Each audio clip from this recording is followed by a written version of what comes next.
Jackson, it's Puppy. I have another book for you. This is your mom's and your auntie's favorite.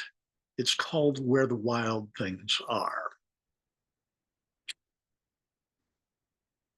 So, the night Max wore his wolf suit and made mischief of one kind and another and another, his mother called him Wild Thing. So Max said, I'll eat you up. And he was sent to bed without eating anything. That very night, in Max's room, a forest grew and grew and grew until his ceiling hung with vines and the walls became the world all around.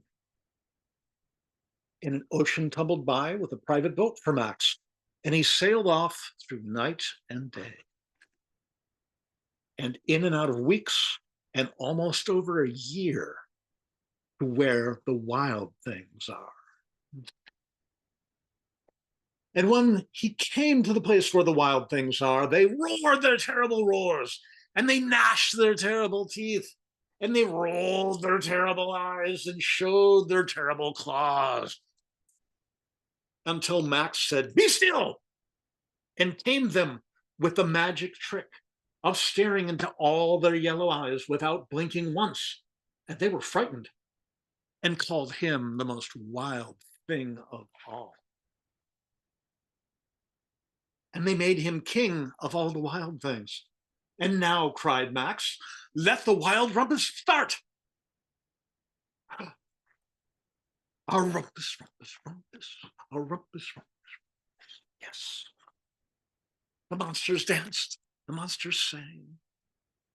They rumpused. So much rumpus. Now stop, Max said. And he sent the wild things off to bed without their supper. And Max, the king of all wild things, was lonely, and he wanted to be where someone loved him best of all. Then all around him, from far away across the world, he smelled good things to eat. So he gave up being king of where the wild things are. But the wild things cried, Oh, please don't go. We'll eat you up. We love you so. But Max said, No. The wild things roared their terrible roars and gnashed their terrible teeth and rolled their terrible eyes. And they showed their terrible claws. But Max stepped into his private boat and waved goodbye and sailed back over a year and in and out of weeks and through a day and into the night of his very own room, where he found his supper waiting for him. And it was still hot.